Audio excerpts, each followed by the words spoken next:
Hey everybody, this is Matt from Matt's Fantasy Book Reviews, and today I'm going to be continuing my series of the top 100 best fantasy books of all time. Today we're going to be going through numbers 70 through 61. So let's just start it right up with number 70, and that is Monstrous Regiment. This is the 31st Discworld book out of 41, and this is by Sir Terry Pratchett, written in 2003. This is one of the few standalone Discworld books, and I've come to find that I really do like the standalone books, sometimes more than a lot of the series books.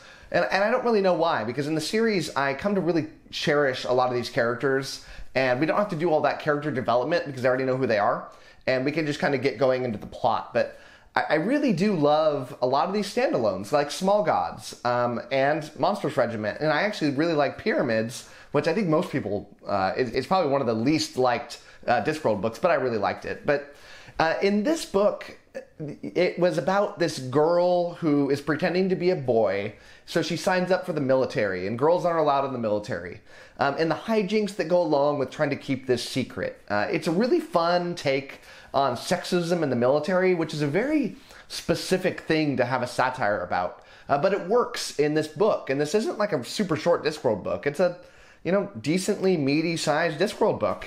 And I wish I could tell you more about the plot, because at about a quarter of the way through the book, something major happens that I wish I could tell you, but I don't want to ruin it because it's so fun to read about.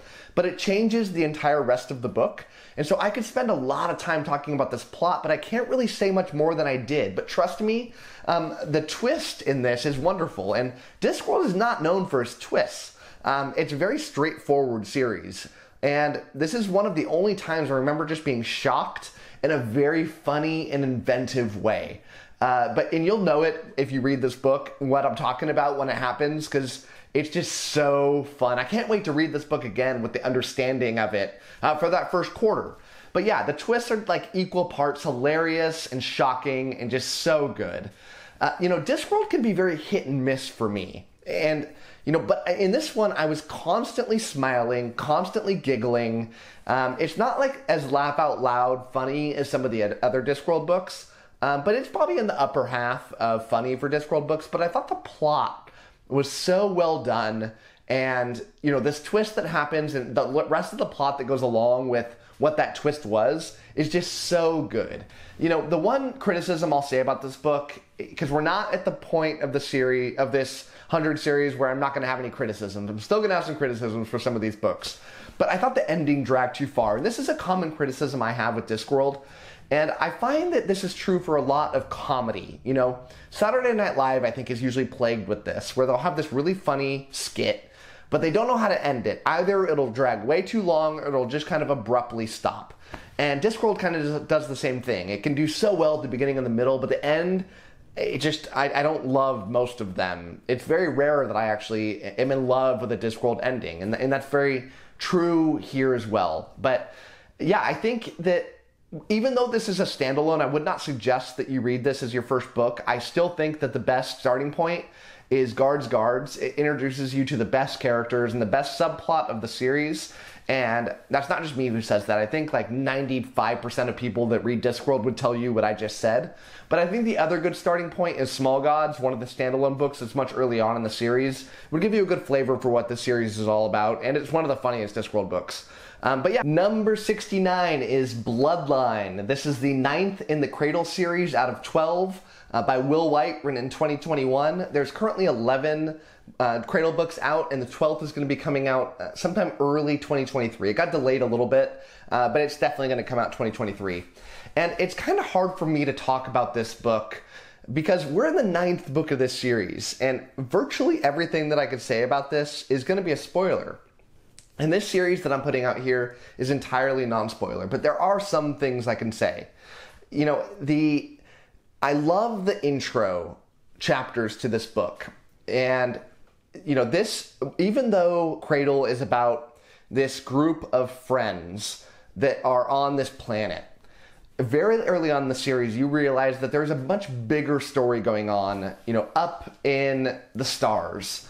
And you don't get a ton of flashbacks to this. Each book you get a little one, that kind of shows you this wider story and where the series is marching towards. They keep you focused on that, and it's not a secret. And I thought the flashback here at the beginning to that bigger world was the best up till this point. And I really cherished the plot line that happened when we got to that point.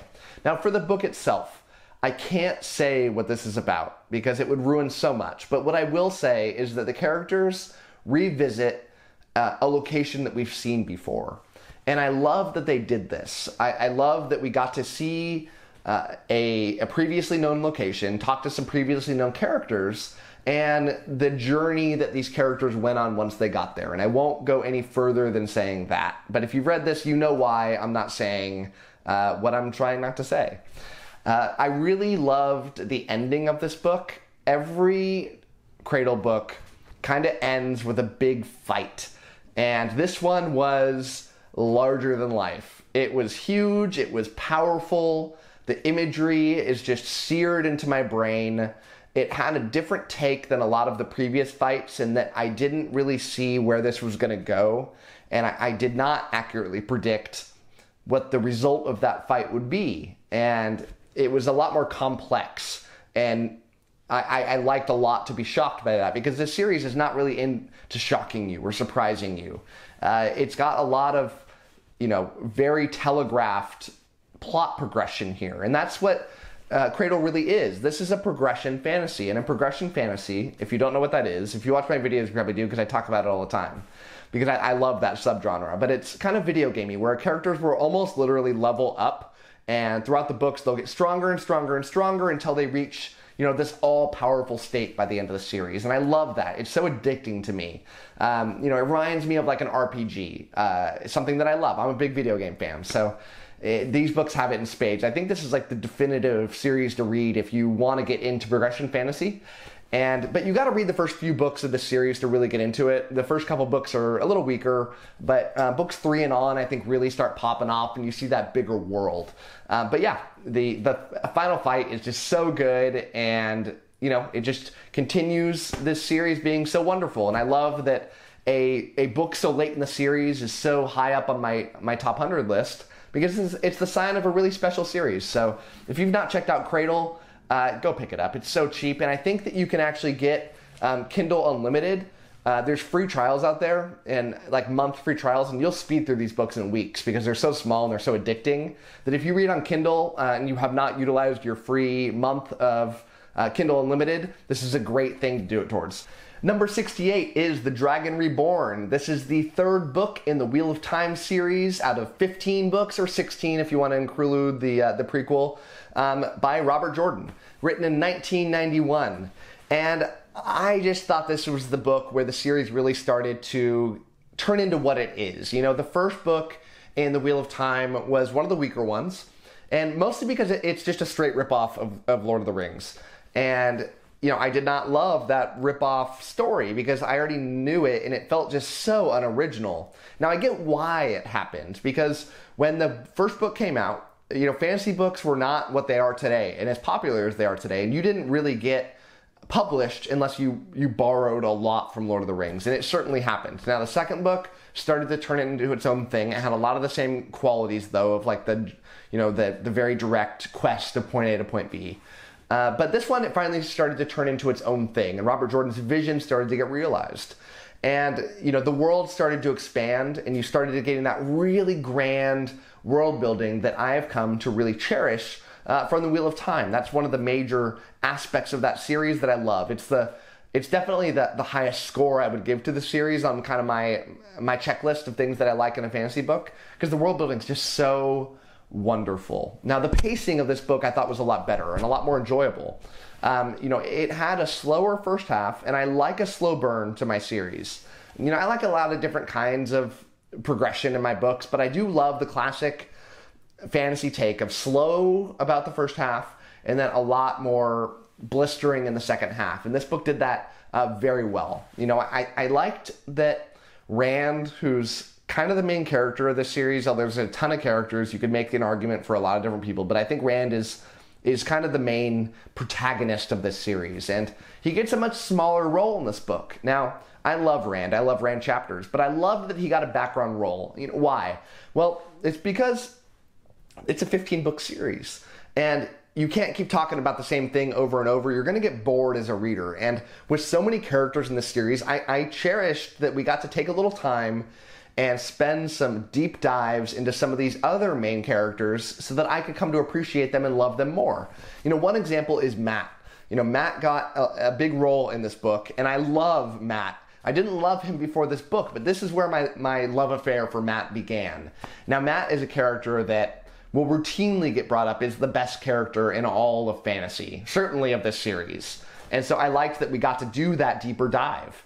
I thought the ending of this book was really edge-of-the-seat stuff and so vivid that it seared into my brain. You know, I can't forget the location that final arc of that story happened in. I can see it today, even though I read this book a long time ago.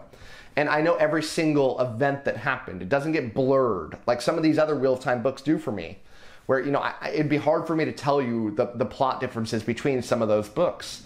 Not in this one. I know exactly what happened, and that's the sign of a great book that'll stand the test of time.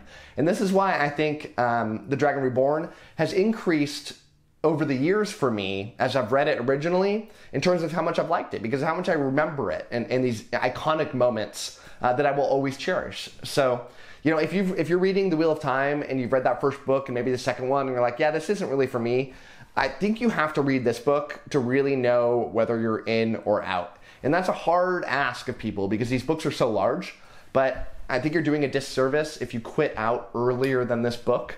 Now, if you read this book and you're like, this isn't for me, I don't think it is for you. But I suspect that if you're watching this video and you're a fan of fantasy and epic fantasy, that you're going to love this one.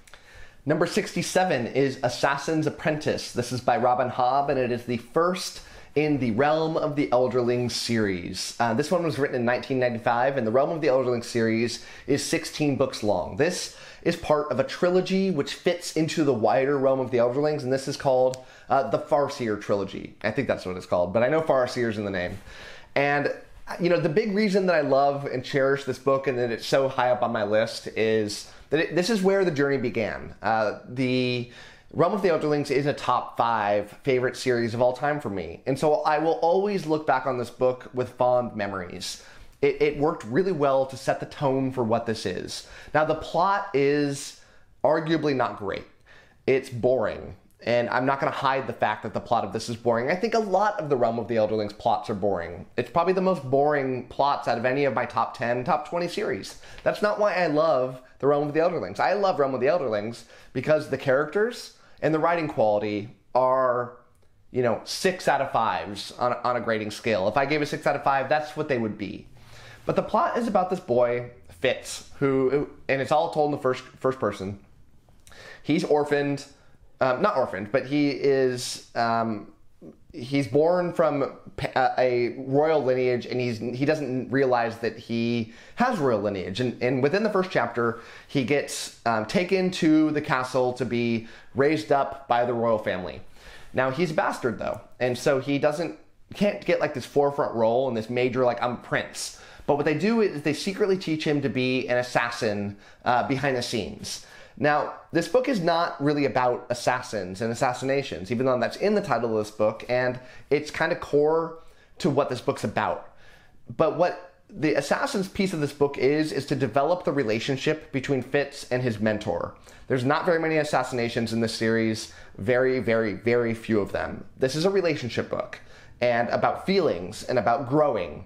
That's what this is all about, and this is where it all starts. And so, you know, I came to realize as I was reading this book that I don't need to have a blistering plot to love a book. I thought I did. I've said a lot that if I got to choose between amazing prose and amazing story, I'm going to choose the story every time. You know, I'm a big Sanderson fan. I think Sanderson's writing quality is not the best. Now, his stories, I think, are wonderful. On the other hand, you have like a 𝐏𝐥𝐚𝐲𝐿, who can write incredibly, but I don't think the plot of his stories are really engaging to me. Now, I think a lot of people are going to hear that and say, Matt, what are you talking about? But for me, that's true. And I'll take Sanderson over 𝐏𝐿𝐴 every single day of the week. But in this instance, it showed me that when you really nail the characters and the writing quality, that you can go down as an epic all-time series for me. Now, I will say that this book is very sad, though. This book is not meant to be uplifting. This is about somebody who keeps getting knocked down, but keeps finding the strength and the power and the devotion to get back up again and become a better person, or at least a different person. And I love that. So, yeah, I really think you have to go read this series. Although this first book is definitely not the best of the series, and that shows you that I'm going to have a lot of Realm of the Elderlings later on in this series. But, you know, I think you got to get through the first series, get to the second one. The second trilogy is just so good. And I think most people would say that it's one of the best ones. Now, I don't think you should start there, even though you could, because there's only like 1 or 2 characters that translates over from the first series to the second. But it's not like really important to the story. It's just kind of like a cool, oh, I see what's happening here. But yeah, not central to the story, but I do think you should do this in chronological order. But yep, please check out Assassin's Apprentice. I very much hope that you get the enjoyment out of it that I personally did. Number 66 is a book that you will not be expecting to be on my list because not a ton of people know about this book, and this is The Umbral Storm. This is the first book in the Sharded Few by Alec Hutson. There's only been 1 book written in this series because it just came out this year. It came out in 2022. And I was shocked and awed about how good this book is. It's like the best parts of Wheel of Time and Cradle combined into something truly special. And I heard about this book because I was getting into progression fantasy, and I heard that this new book came out by this guy who's not a very well-known author, but it's a progression fantasy, and he's dipping into epic fantasy. And that sounded right up my alley. I love epic fantasies also. That's what got me in love with the fantasy genre. So I gave it a shot with very little expectations. I reached out to the author. He very kindly sent me a book that is portrayed right behind me, and it's just so good. This is a story about, you know, 1,000+ years ago. You had the heart of the world get shattered for some reason, and it left these fragments all over the place. And in the aftermath, these groups have risen up, and they've gone out to try to collect and hoard these shards for themselves. And these shards give people superpowers, like video game style. Like you can attach one to your body, and when it joins to you, I think they call it like bonded, you can get more powerful. And every X number of shards you get another video gamey type power. And it's just cool. It's so cool. And the powers that exist here are not like, oh, now I can shoot fire out of my hand. They are very unique. I don't want to even tell you one of them, because every time one of them gets brought up in this book, it's like, wow, that's cool. Why have I not ever read about that before? Why have I never seen that in a video game? And it's just, the author did such a good job with his magic system. I think magic system is the big reason you read this book. It's, you know, I can't think of many books that have done a better job at a magic system than Alec Hutson did with The Umbral Storm. You have this main character, Darren, and he's orphaned to a slaver, and very early on in the story, in classic fantasy form, and it's not a shock to anybody, but he ends up getting involved in a much bigger world than he's in. And, you know, there's a couple other main characters in this. They all spend time together, though. This doesn't branch out and turn into this really sprawling book. They all journey together, but you get to see different aspects of each of the different areas they go to and the different conflicts they get into. I think the world building here is very good. The map is beautiful. It's journeys to several different locations. They're all very unique. Each of the major cities here are kind of controlled by one of the clans. You know, there's like the Shadow Clan and the Fire Clan and the Water Clan, and they all have different powers inherent to what they are. And so as a reader, you can't wait to go to these different areas and find out what kind of powers this other group has. It's got these epic, huge, you know, monstrous beasts. I always love that aspect of my books. And yeah, just such a good magic system. You know, I do think on the negative, though, the plot moves pretty quick. And in the beginning of this book, I wish it slowed down a little bit, because you got from like point A to point B real fast. And I could have done some more slow build to get me to appreciate these characters a little bit more before we got into it. But once you get over that fact and you're like, okay, this is the story that's being told, I'm going on this journey, let's do it, it's a lot more enjoyable. So yeah, I urge you to check this out. I love supporting, you know, smaller indie authors, and this is a book to check out if that's your thing as well. Number 65 is Shadow of the Gods. This is the first in the Bloodsworn Saga quartet by John Gwynne, written in 2021. And this is where my love affair for John Gwynne began. I read this book and was just blown away by what I just read. I went back then and ended up reading his 7 other books set in a totally different universe in the Banished Lands. There's 2 different series. One's a quartet, one's a trilogy. And they're just so good. And John Gwynne's turned into one of probably my second favorite author of all time. I just am blown away by all of his books. And I've given all of his books 5 out of 5s, except for one I gave a 4.5 out of 5. And that's just unreal for me, for an author to be able to be that consistently what I'm looking for in an author. And what happened here is the author wrote all of his 7 books in this one universe. But in this one, he decided to go somewhere else, right? A different world and a different tone of the book and a different kind of culture. In the first one, it was more of a classic, English kind of knights kind of book. This one is more of a Norse Vikings kind of fantasy. And I like Vikings. I love fantasy. I've never read a book before that's blended these two together, and I need more of it because it's so good. This is, like I said, a Viking epic fantasy. This is a world of gods who have been long dead and characters that are like just trying to survive in this world. It's got this epic revenge story by one of the POV characters. There's 3 main POVs, and this character's got this mysterious past that we'll learn more about in this book.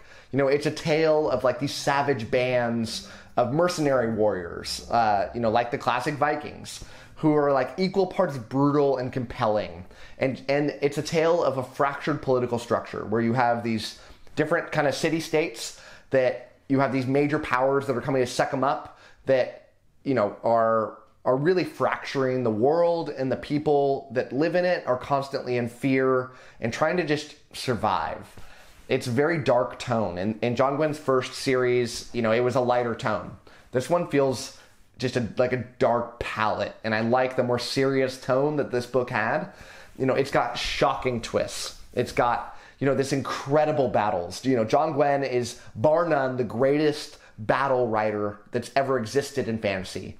And it's got these awesome, unique locations. Going to the battles thing again, I love a good battle sequence. But for me, a lot of them, when they're written by certain authors, by a lot of authors, most authors, almost all authors, I'll get lost a little bit, and it'll feel like the haze of battle war. I won't totally know what's going on. I'm enjoying what I'm reading, but I couldn't, draw you a picture about what's going on.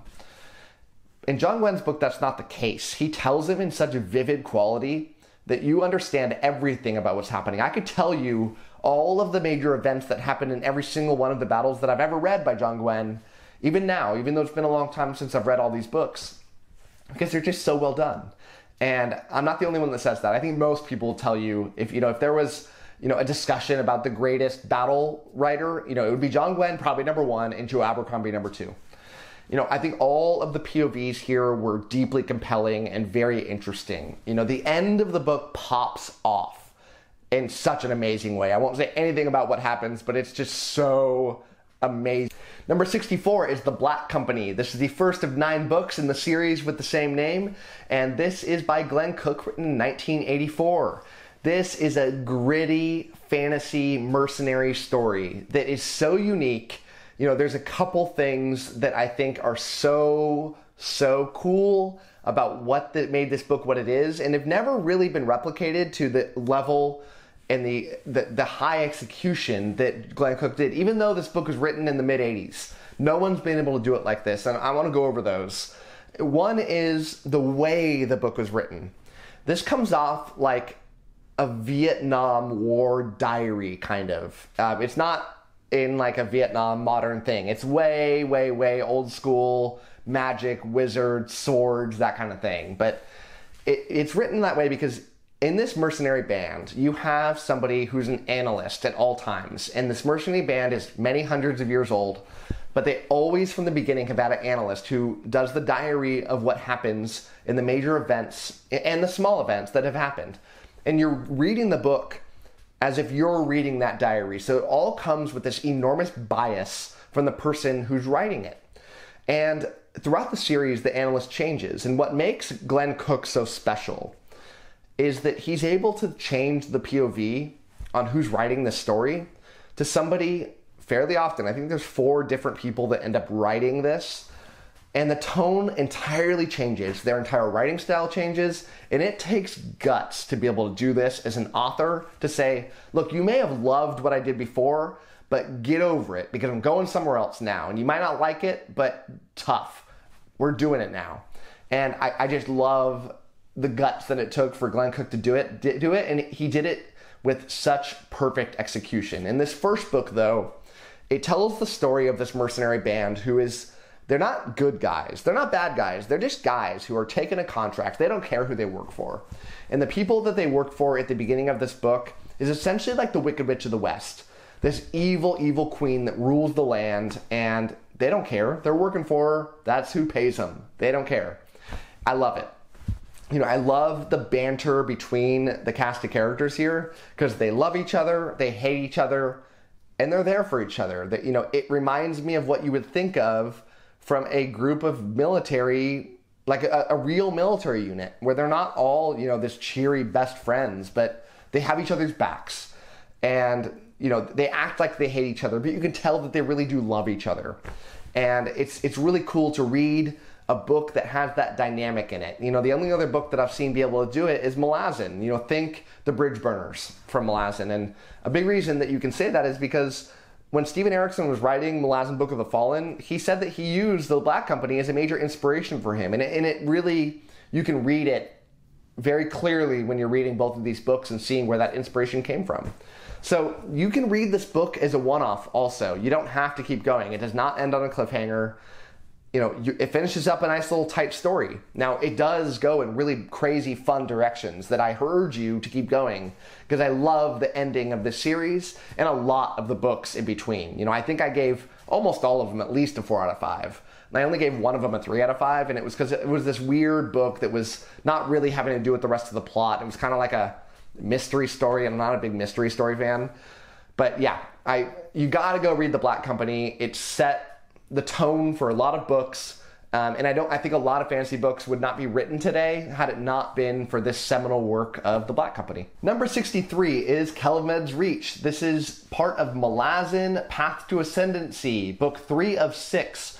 Only 3 books have been written up until the point that I'm filming this, but I think there's 6 total planned, and this is by E.N.C. Esslemont. I think a lot of people that just heard what I just said would say, wait a second, Malazan's not written by E.N.C. Esslemont. Well, yeah, it is. It's written by 2 guys. It's written by Steven Erikson and E.N.C. Esslemont. And Malazan Book of the Fallen is the one by Erikson, and that is the one that is way more popular. But E.N.C. Esslemont wrote 2 different series. He wrote novels of the Malazan Empire, and now he's writing this Path to Ascendancy. Novels of the Malazan Empire talked about a lot of the different offshoots that got kind of not fully developed in Malazan Book of the Fallen. You know, you'll hear a character that kind of just goes off and does something, and the book just goes on without them. Malazan's famous for that. But then he'll come in and write this book about what happened over there, or this other continent that we didn't really get very well developed. Now, this series is a prequel series for 2 of the characters. It shows the backstory of Kellanved and Dancer, 2 of, you know, the big characters in Book of the Fallen. And I'm not a big fan, normally, of these prequel kind of stories. I find that oftentimes they're done as fan service, and they don't stand up on their own. That's not true here. This is a wonderful journey into the founding of the Malazan Empire. It's not so much just about these 2 guys, but it talks about how it started and why it started, and a lot of the main characters that exist in the series show up here, and it's really fun to read about them. You know, this is not for everybody, though. You have to have read a ton of pages to really appreciate where we're at now. I mean, you would have had to read the 11,000 plus pages in Malazan Book of the Fallen to really appreciate what's happening here, and then you would have had to read the couple thousand pages of books, or 1,500 or so, of the couple books before this. And so what are we talking, like 13,000 something pages to really get to this point? But if you have, it's so worth it. You know, I constantly was wondering about what happened and why did the Malazan Empire start? Why are they so powerful? What caused them? This answers all those questions. Or it's going to clearly do that. You know, it hasn't answered them all, but we're marching in that direction. You know, it shows a lot of background characters that I didn't know that I needed to know the background of, but I love it. It's so well done. And it's so hard for an author, I imagine, to be able to take up what another author has done and done well. and write these characters in a way that the reader's not going to say, that doesn't sound like them, that's not their voice. Well, it is, and he nailed it. He nailed it so well. You wouldn't tell a lot that this is written by a different author. Now, I think you could, because they write a little bit differently. Stephen Erikson writes a little bit more philosophical, and he structures them a little bit differently. But they all have this major convergence of events that happens at the end of these books. That didn't really actually happen here. It's happened in all the other Erikson books, but in this, all the other Esslemont books, but this one, it had a bunch of different like endings to the side stories that were happening here. You know, 3 or 4 different smaller endings. That's my big criticism with this book, is it didn't have that classic Malazan explosion at the end of this book. But still, it's great. I love that the world's finally expanding. We're getting to the crux of the story now by this 3rd one, and it's probably my favorite Esslemont book. And so if you're one of those people that have read the Erikson books and said, look, I'm done, I loved them, but there's no way that this other author is going to be able to do it as good as Erikson did. Well, that's true in my mind. I don't think you'll find a ton of people that say the Esslemont books are better. I don't know that you'll find anybody that says that, maybe other than Esslemont and his mom. But do you have to compare every book to another one? Can't you just appreciate a book for what it is? And if you can get into that mindset, I think you're going to love these books. At least I know I did. Number 62 is a book that I just got done reading, and this is Orconomics by J. Zachary Pike. And this is the first in the, I think it's going to be a trilogy of The Dark Prophet, written in 2014.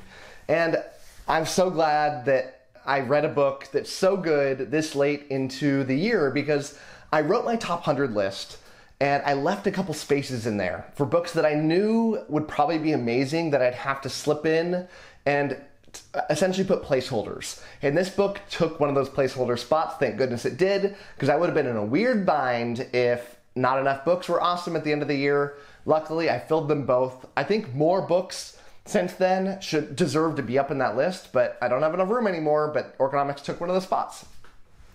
This book is so funny. This is essentially a Pratchett book. Clearly, this author loves Pratchett, because they wrote a satire fantasy book that had a deeper thought into it. And it's just so well done. You know, this is this incredible satire on capitalism, and it's also one of the funnier books that I've ever read in the entire genre. It's funnier than almost every Pratchett book. And it's hard for me to say that, because I love Pratchett books. They're a little hit and miss, but some of them are just laugh out loud funny. This one was extremely laugh out loud funny. In fact, there's one scene where I was like crying with laughter. It's the funniest thing I've ever read in any book ever. And it's when the orcs get involved. And if you read this book, I think you'll know what I'm talking about when you get to that point, and I hope you enjoy it like I did.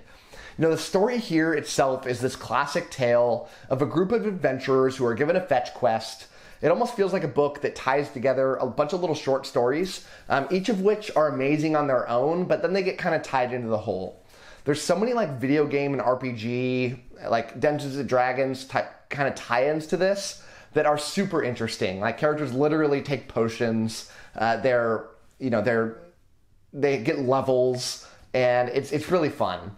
You know, the world in this book has essentially turned heroes into the #1 commodity, where corporations sell the rights to monsters' loot that they don't know how much loot's in there, and people spend huge sums of money sponsoring groups of heroes to go and get the loot, and people are like betting on a portion of the loot. And when loot's finally given, there's these assessors that are figuring out who gets this sword and who gets, half of this and some of the gold. It's super entertaining, and you've never read anything like it. The story is constantly attacking, for-profit based society with the clear connections to our current financial climate in America. Now, I am not one of those people that just rags on America, rags on American politics, but I still loved this book. Even though this was kind of, smacking it left and right, it's just so entertaining, and you have to just take it for what it is. Just a huge, huge entertainment, hysterical fantasy book. It's hilarious. It's got these great characters that are just super iconic. I love the band that gets together to go on this quest. And it's set in this wonderful fantasy setting. So I urge you to check this out. Not enough people have read Orconomics. It is a self-published book, and I love supporting self-published authors. You know, I find a lot of them to be under quality for what I'm looking for, but when I find one that's really special like this, I really want to promote it. So go check this book out. I think you'll love it. If you like Pratchett books, I suspect. Number 61 is Royal Assassin. This is the second book in the realm of the Elderlings series, number 2 of 16, written by Robin Hobb in 1996. So earlier on here, I talked about the first book in the series. This is the second one. And I don't want to say a lot of the same things because I could say so much of the same, but I'll say what made this book different is not a lot. You know, what this book is at its heart is it's a character book. It's an emotional roller coaster where you come to love the characters that are involved here and what makes them so real. You know, the plot is a little bland. It's essentially about Fitz going back to the castle, trying to keep the royal family safe from threats without and within, and treachery, and this foreign power who is attacking, and he's at the central point of this conflict, trying to use his powers to stop what's going on. Fitz, at this point, you know what, I can't say too much. I don't want to ruin anything about this book. You just have to trust me, the series is amazing. You know, it really made me appreciate so much about a different type of fantasy book. And unfortunately, I wish there were more books that did this, but nobody's done it like Robin Hobb. You know, this book came out in... Okay, so that wraps up number 70 through 61. Next week, we're going to be doing 60 to 51. And next week is where it really gets special for me, because as I'm looking through the list right now, and I was reading through what those next 10 are going to be, that's the point when all of those books are high 5 out of 5s. You know, I think all the books from this point have been 5s. But next week, we're going to start with, in my mind, like the 6 out of 5s, the top of the top. And I could make an argument for any single one of those to be a top 10 book for me. And so I can't wait. I'm really looking forward to being able to share the most special books that I've ever read with you. And I can't wait for you to go along with that journey with me. So that is my recap of these 10 books. And as always, happy reading to you.